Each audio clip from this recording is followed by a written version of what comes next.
Hello friends, today I would like to tell you about 4 ways of propagating dwarf Acerola. As you can see on my old video, it blooms profusely when it does, which is spring here in May, and less profusely throughout the year. The regular Acerola and this dwarf one have a highest content, the fruit of it I mean, has the highest content of vitamin C from all tropical fruit, similar to rosehip in temperate climate. One way to multiply Acerola is by cuttings. The advantage is that you can just clip a little twig from somebody, put it in a water, and it might root. The disadvantage is that it might not. Another way is by seed. Each fruit has 3 seeds. The disadvantage of it is that most of those seeds are empty, at least in my garden, and those that do grow very slowly. Most of the seeds that are not empty anyway will never sprout. The advantage of it though is that sometimes you might get something very special. I was hoping for smaller leaves or more fruit or something, or variegated. No, I got something very special, different. Let me show you. Let me turn off this old video and I'll go to the garden. Moment. Special something that I got is a plant with a trunk with a very pronounced bark. The regular bark of dwarf Acerola is smooth, but this one is very corrugated, very pronounced. Let me show you the usual so you see the difference. This is the usual, smoother, very smoother bark. Not so suitable for bonsai, where the bonsai imitates ancient tree, and so bark that has a sort of cork on it is preferred. Anyway, we just covered cuttings and seedlings. The third of the 4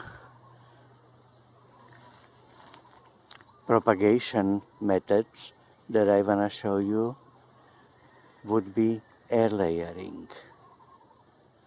Air layering is a work. You have to cut bark and put something around it like a sphagnum moss, and then wrap it so it won't dry with aluminum foil or plastic, tie it on top, tie it on bottom. But air layering is really easy in case of dwarf Acerola, because as the twigs hang down and touch soil, they root themselves, and so you just dig one out.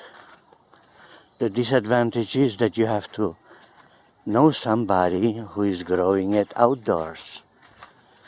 Let me show you how it looks. You see here? You see? It just grows on the ground. You just take one, dig one out, and you have a tree. Okay, this brings us to the last method that has its own advantages and disadvantages. A kind of surprising method, which is root cutting. Most of the perennials can't be propagated by root cuttings, because by cutting root and exposing the thick part to light, the plant, the root cutting just dies, dries or rots. Some perennials have the ability to propagate by root cuttings. Usually you can see it when you go to nature and you see the twigs sprouting from roots at the base of a tree.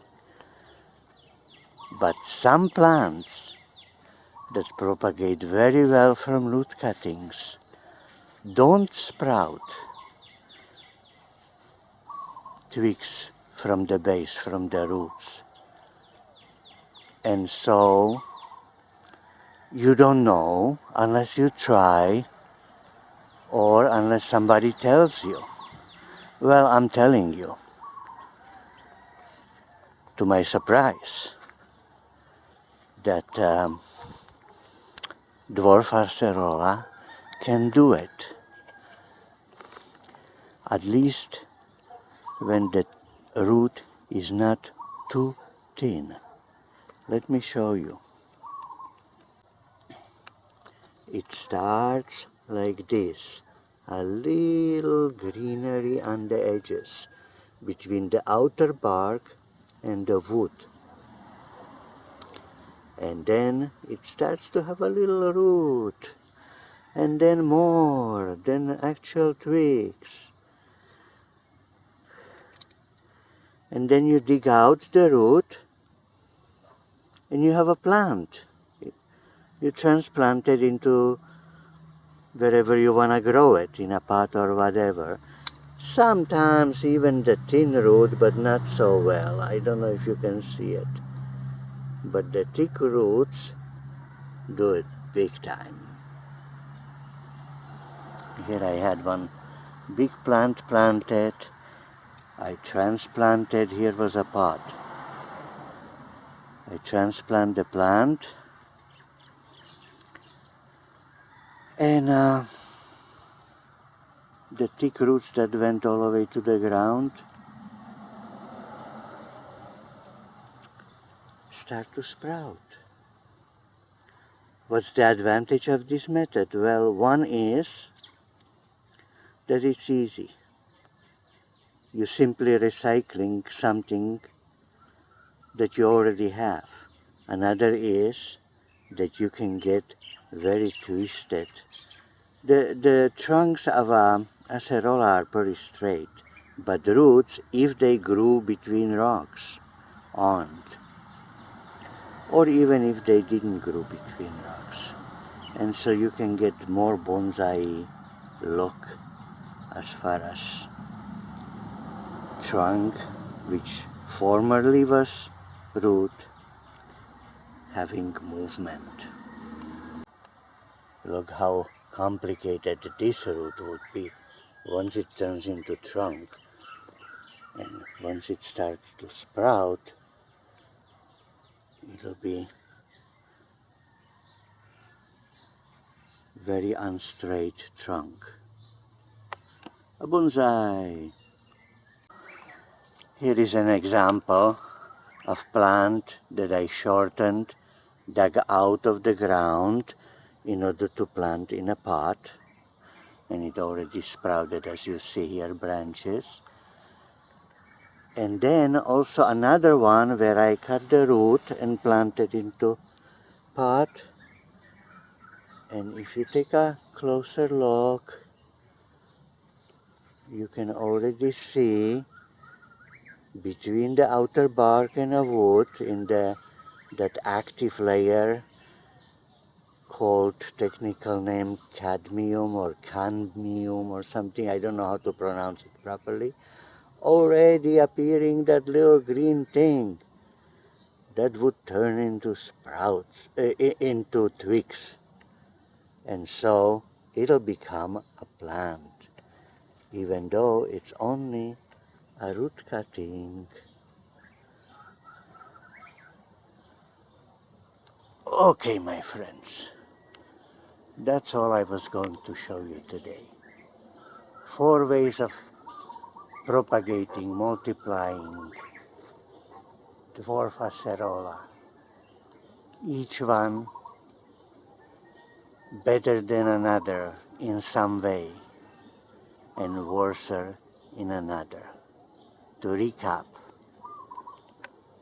cuttings from twigs, seedlings from seeds,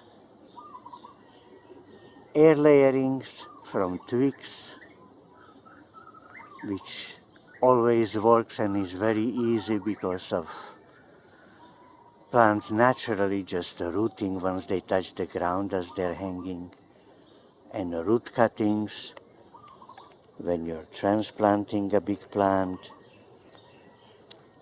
and from a root you get additional plant or plants. And that, my friends, is all for today. Goodbye. I'll see you another day. Hello, birdie, an lychee tree. Let me point on you. Hello. Hello. Goodbye.